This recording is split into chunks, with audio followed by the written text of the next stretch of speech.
मैं आपसे निवेदन करना चाह रहा हूं, आप सभी को पता है कि 29 तारीख को लोकसभा के चुनाव होने जा रहे हैं राजस्थान के प्रथम चरण में, जिसमें कोटा बूंदी के लोकसभा के भी चुनाव होंगे।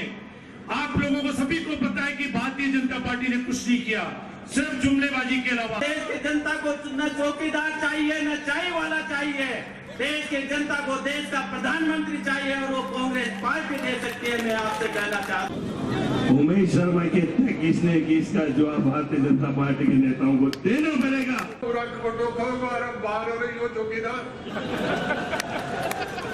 अशोक चौकीदार, लेकिन नजर में ही खोट कान नजर डाले कोई डकार जाओ।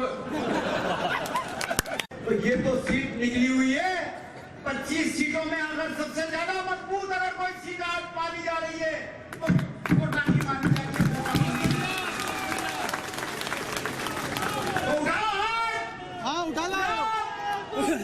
किसका चुनाव है, एक किसान भाई का या एक पूंजीपति का? बिरला जी ने कहा था कि मैं कोटा में बिरला एयरलाइंस चालू करूंगा, एयर सर्विस चालू करूंगा। अरे बिरला जी, आपने एयर सर्विस और ये भी कहा था कि अगर प्लेन सर्विस चालू नहीं हुई तो मैं चुनाव नहीं लड़ूंगा। तो बिरला जी, आपने आपसे कौन कह रहा है कि आप चुनाव लड़ो? जब आपके एयरलाइन चालू नहीं हुई तो आपको चुनाव लड़ना ही नहीं चाहिए। जी, इसी बात पे बताना चाह रहा हूँ, कोटा में सारे औद्योगिक नगरी लाए कांग्रेस शासन काल में। माननीय विक्रम चंद जी धारीवाल, जो मोहनलाल सुखाड़ी जी के टाइम में उद्योगपति हुआ करते थे, सारी इंडस्ट्री उस टाइम आई, लेकिन जितनी भी इंडस्ट्री बंद हुई वो भारतीय जनता पार्टी के शासन काल में बंद हुई। और बंद किस साजिश के तहत हुई? जो बंद होती गई उनको कौन खरीदता गया?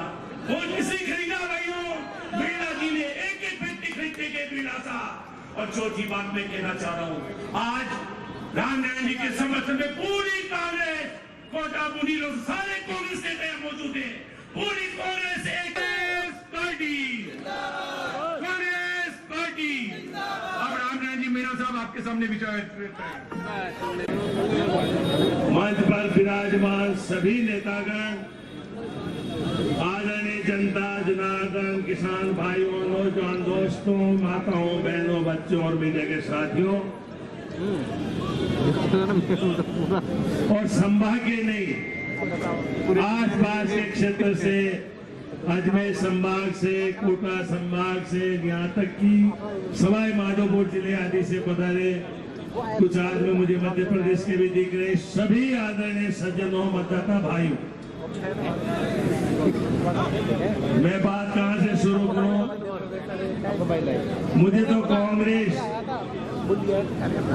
इस मंच में भी दिख रही है। ये हमारे लिए सौभाग्य का बात है कि आज कांग्रेस यहाँ पर, और कांग्रेस दिल्ली में इन्हीं के आधार पे चलती है, आपके आधार पे चलती है। कांग्रेस का समूह मेरे सामने, मैं निमित्त मात्र हूं। मुझे आदेश दिया मंच वालों ने, सभी ने एक राय से, ईश्वर की कृपा है कांग्रेस के ऊपर, देश के भ्रष्टाचारियों को खत्म करने के लिए, भ्रष्टाचारियों को हटाने के लिए और कोटा बूंदी को आगे बढ़ाने के लिए जो जनादेश आप सामने विराजमान है, मैं सबका आदर करता हूं, सम्मान करता हूं और आभार व्यक्त करता हूं। आप इतनी बड़ी संख्या में उपस्थित हुए इस गर्मी में, इस काम के समय में, उसके लिए मैं आपको बहुत बहुत धन्यवाद और मुबारकबाद। मुझे यदि कुछ नहीं कहना है, मैं आपके बीच का हूं, पराया नहीं। उमेश शर्मा कहते हैं कि इसने कि इसका जवाब भारतीय जनता पार्टी के नेताओं को देना पड़ेगा। उस गरीब बामन की हत्या क्यों की गई, और की गई तो जांच क्यों नहीं की गई? हम निश्चित तौर पर इस मामले पे इस पर भी ध्यान देंगे। आज उसकी विधवा आंसू बहा रही है, उसके पिता में, इसके पिता याद करते करते ऊपर भगवान क्या पहुंच गए? ऐसा क्यों? ये चौकीदार अपना आप ही न कर सके हैं। मोदी जी ने की कि सब चौकीदार को, तो जो खर्च कम होगी चौकीदार तो फोटो खोगो और अब बाहर हो रही हो चौकीदार अशोक चौकीदार इनकी नजर में ही खोट कान नजर डाले कोई डकार जाओ कोटा का मशान सबसे बढ़िया मशान जो कोटा का है ऊपर ही नजर की खोट पड़ गई पूरा परिवार गाया बांध और वही मशान को दूध पीवला ये सरकारी मशान में ये गाया की तो कोई न की के बिरला जी की ये गाया कशा एक तांत्रिक ने चीज से जहां तक मशान को दूध पिए वो चुनाव ना आ रहा हो कि तांत्रिक की अपनी बात चल मैंने हटाओ मशान पशु गाया तो गाया हट गई वो तांत्रिक ने किया अब क्यों काम न जीते कसर मत आना दो फैल जाओ कोटा में अतनो एक नेक सलाह वही दूजू अतनी पोल खुलिया अतनो नागा होया पाछे नामांकन न बननो छो बचो अब भरवा की गलती कर दी एक मौका और से जो पाछा लेवा को टाइम आओ पाछो ले लीजो न तो अब भविष्य में कोई भी चुनाव लड़वा लायक न रहेगा पार्टी भी न देगी आज की हजारों आदमियों की उपस्थिति की रैली में आप लोग गांव से भी पधारे शहर से भी पधारे सबका भाइयों ओम बिरला जी चुनाव लड़ रहे हैं हाँ समझ यार एक बार मैं आपका स्टेशन पर मिल गया तो मैंने वहां से पूछी अनिकाई साहब चुनाव लड़ूंगा लड़ लो यार चुनाव तो लेकिन यार तो बताओ था ना करियो काई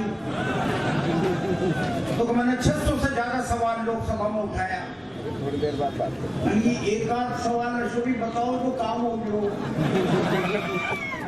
वाह क्या बात करते हो आप मैंने 1500 चिट्ठियां लिखी है मंत्रियों को विभिन्न कामों के लिए भाई ये वहां से एक आध बता दो तो कोई काम हो गया हो तो मन गया ताकि रिपोर्ट आपको रिपोर्ट कार्ड थी कोई ना तब मत लड़ो चुनाव तो ना मैं लड़ूंगा चुनाव लड़ो भाई साहब मान्या न मैंने आपको सलाह दी मन की देखो मौसम ठीक कोई ना बा क्योंकि एक तो का नाम का आगे चौकीदार मान ना मोदी जी ने की सब भारतीय जनता पार्टी के कार्यकर्ता चौकीदार है अभी 4 रोज पहले प्रदेश कांग्रेस कमेटी की मीटिंग थी मीटिंग खत्म करके जब सड़क पर आए तो हमने से एक साथी ने किसी बीजेपी वाले नेता को देख लिया सड़क पर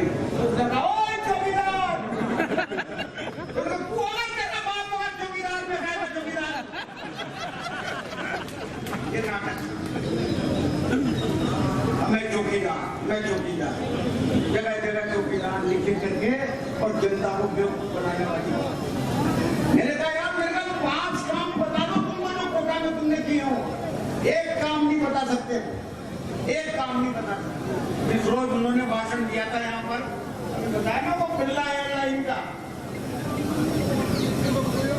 मैं बिरला एयरलाइन चला दूंगा तो जब उनसे मैंने कहा यार बिरला एयरलाइन कहां से चाहिए आप बताओ तो हमारे पास ही एक सेकंड खड़े हुए थे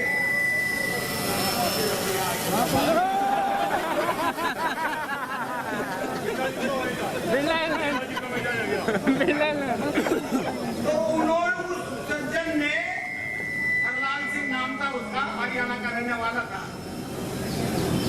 तो सवाई माधोपुर स्टेशन पर प्लेटफार्म पर हम तीनों खड़े बिरला जी भी थे मेरी था और हरलाल भी था हरलाल ने कहा कि साहब एक किस्सा सुनाता हूँ आपको भाई बताओ तो बताओ एक भैंस मर गई भैंस गुम गई तो बाप और बेटा दोनों के दोनों भैंस को तलाश करने के लिए निकले तो रास्ते में गणेश जी का मंदिर आया गणेश जी का मंदिर आया तो ढोक दी दोनों ने, और ये कहा कि साहब अगर गणेश जी हमारी भैंस भागी तो एक थन तो दूध रोज आप पे चढ़ाऊंगा। आगे चले तो माता जी का मंदिर आया, वहां पर भी उसने यही कही कि हमारी भैंस भागी तो एक थन को दूध आप पे चढ़ाऊंगा। फिर आगे चले तो शिव जी का मंदिर आया, वहां पर भी उसने यही कहा कि एक थन का दूध आपके रोज चढ़ाऊंगा अगर मेरी भैंस भागी। चौथी बार एक मनसा कुंड जी का मंदिर आया, तो जब वो कहने लगा तो बेटे ने हाथ पकड़ लिया, मैंने कहा बापू चारी तो थन होते चारू झड़ लगा तो भैंस का काम किया आपने। तो आने की कुछ चिंता मत करे, एक बार भैंस तो पा जाओगे, फिर देख लगा देवता हमने तो बिरला एयरलाइन इसी चाली के बाद जनता का टाइम बेवकूफ बड़ा बात। कुल मिलाकर बात कहते कि आज मैंने काय ना करियो, आज तक काय ना करियो। ये वास्ता जो एक मौका है कि मोदी की झूठ को का पर्दाफाश करना है, राहुल गांधी को प्रधानमंत्री बनाने के लिए हर संभव प्रयत्न करना है, और किसी भी तरीके से कितनी मेहनत करनी पड़ जाए रामनारायण मीना को लोकसभा भेज देना है। आइए लंबी बात न कहता हुआ मैं आपसे यही निवेदन करता हूं कि गर्मी तेज है, सब कुछ है, कितनी भी विपरीत परिस्थितियां हो, लेकिन उस विपरीत परिस्थितियों में भी अपना अपना बूथ संभालना है, और बूथ संभाल करके एक एक मतदाता को जो कांग्रेस के पक्ष में मतदान करने वाला है उसको निकाल करके वोट डलवाना है, वही सच्चा कांग्रेसी है। अगर उसने काम नहीं किया तो जनता उस पर थूकेगी, जनता उसको धिक्कारेगी, ये मान के चलना। उत्तर क्षेत्र का जहां से मैं विधायक हूं उसका 15 तारीख को मैंने जो है खेली फाटक का जो वो है ना गार्डन, उसमें मैंने मीटिंग रखी है शाम को 7 बजे। सारे उत्तर क्षेत्र के जितने भी बूथ के कार्यकर्ता हैं सब वहां पर आएंगे और अपनी अपनी जिम्मेदारी संभालेंगे। मैं मतदाता सूची भी दूंगा, सब तरह की बात करूंगा, सारा इंतजाम करूंगा। मेहरबानी करके अपने अपने क्षेत्रों की जिम्मेदारी संभाल लोगे तो ये तो सीट निकली हुई है, 25 सीटों में अगर सबसे ज्यादा मजबूत अगर कोई सीट आज पाली जा रही है तो कोटा की मानी जाती है। तो उठा लो कांग्रेस पार्टी जिंदाबाद, कांग्रेस पार्टी जिंदाबाद, जिंदाबाद जिंदाबाद,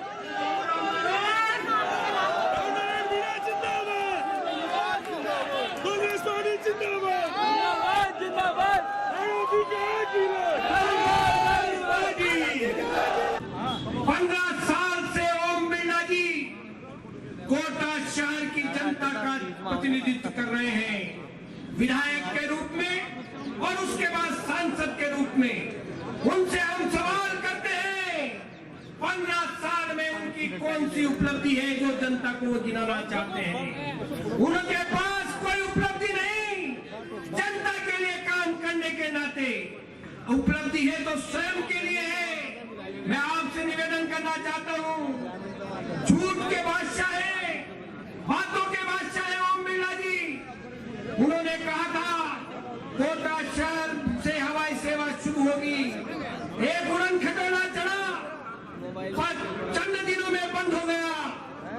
उड़न खटोला बंद होने के बाद कोटा की बहुप्रतिष्ठित आईएल फैक्ट्री बंद हो गई। कौन जिम्मेदार है? सांसद स्वयं जिम्मेदार है। लोग ये कहते हैं कि कोटा से आईआईटी चली गई, कोटा से आईआईटी जोधपुर चली गई, लेकिन उस समय माननीय धारीवाल साहब मंत्री थे। इन्हीं के प्रयास से कोटा को ट्रिपल आईटी की देन राजस्थान सरकार और केंद्र सरकार ने दी थी। ट्रिपल आईटी का भूमि के चिन्हित हो गई, शिलान्यास हो गया। दुर्भाग्य से कांग्रेस की सरकार राजस्थान से और केंद्र से चली गई। 5 साल से ज्यादा हो गए। ट्रिपल आईटी की क्लासें कक्षाएं जयपुर में कॉलेज में चल रही है, कोटा में शुरू नहीं हो सकी है। जिस तरह की बात पूर्व वक्ताओं ने इस मंच से कही कि कांग्रेस पार्टी ने जो प्रत्याशी हमारे बीच में उतारा है उनका चरित्र, उनका कार्यशैली किस प्रकार से साफ और सुथरी है और भारतीय जनता पार्टी का जो उम्मीदवार है उसकी किस तरह की कार्यशैली है, इस बात को लेकर के हमें जनता के बीच में जाने की आवश्यकता है। भाइयों, मैं आप लोगों से ज्यादा बात नहीं करते हुए आप लोगों से निवेदन करना चाहूंगा कि जब भी चुनाव होता है विभिन्न राजनीतिक दलों के लोग अपनी बात को लेकर के चाहती हूँ कि जो भी आपको माननीय सांसद साहब के बारे में, उनके स्वभाव के बारे में, उनके चरित्र के बारे में जितना भी पता है इतना हर घर में बता दो कि उन्हें सबको अंतर नजर आने लगे कि कौन सही है और कौन गलत। तो बिल्कुल हम सब मिलके रामनारायण जी वैश्य को संसद में पहुंचाएंगे, दिल्ली पहुंचाएंगे और कांग्रेस का झंडा वहां गाड़ेंगे। माननीय राहुल जी को प्रधानमंत्री के रूप में हम देखना चाहते हैं, तो हम सब यहाँ से संकल्प लें उनकी हर एक बात। आपको पता है कि किसका चुनाव है, एक किसान भाई का या एक पूंजीपति का। तो बिल्कुल हम सब, एक किसान भाई है, एक आम आदमी है, तो हम सब मिलकर के भाई साहब रामनारायण जी को संसद में पहुंचाएंगे। संसद में पहुंचाने के लिए हम सबको एकजुट होना पड़ेगा और ये सब बातें हर घर में, दाढ़ी दाढ़ी में पहुंचानी पड़ेगी। तो सब मिलकर संकल्प लें कि ये लड़ाई साधारण लड़ाई नहीं है, ये लड़ाई है नकली राष्ट्रवाद बनाम असली राष्ट्रवाद। नकली राष्ट्रवाद आजादी की लड़ाई में जब गांधी जी सड़क पर देश को आजाद कराने के लिए कांग्रेस पार्टी संघर्षरत थी, उस समय भारतीय जनता पार्टी से संबंधित राष्ट्रीय स्वयंसेवक संघ आजादी की लड़ाई लड़ने वालों की पीठ में छुरा भोंक रहा। उस समय जब वंदे मातरम के सड़कों पर नारे लगाए जा रहे थे, उस समय भारतीय जनता पार्टी से संबंधित राष्ट्रीय स्वयंसेवक संघ वंदे मातरम करने वालों को साजिश कर अंग्रेजों के साथ मिलकर के उलझाने में लगा। झंडे का एक एक करके अपमान किया कि इसमें 3 रंग है, एक ही रंग चलेगा, और उसका बहिष्कार किया। अंग्रेजों के साथ मिलकर के विश्वासघात करके आजादी की लड़ाई लड़ने वालों के साथ ये किया।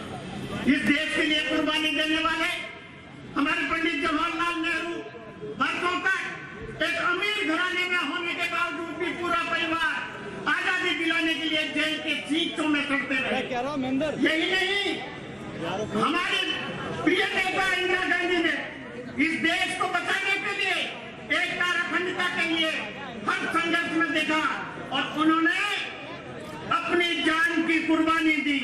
ये पाकिस्तान की बात करने वाले, ये सर्जिकल स्ट्राइक करने की बात करने वाले, इनको ये पता नहीं है कि अगर दुनिया में कोई मिसाल कायम की है तो इंदिरा गांधी ने कायम की है। पाकिस्तान के एक टुकड़े को 2 टुकड़े करके 1 लाख सैनिकों का आत्मसमर्पण कराया है, तो वह इंदिरा गांधी ने करवाया है। हमारे राजीव गांधी ने इस वर्तमान परिस्थितियों में अपने जीवन का बलिदान दिया है। एक और हम असली राष्ट्रवादी हैं और ये चुनाव मैं नहीं लड़ रहा, कांग्रेस लड़ रही है, आप सब लड़ रहे हो, सारे नेता लड़ रहे हैं। इसके लिए मैं आपका आभार व्यक्त करता हूँ, बहुत बहुत धन्यवाद देना चाहता हूँ।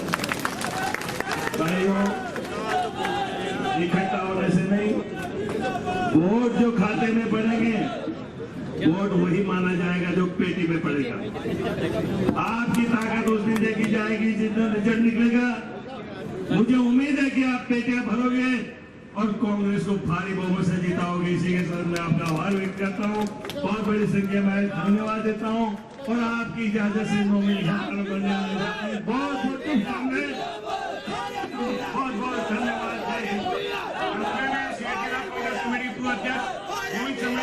सभी का धन्यवाद अर्पित करें।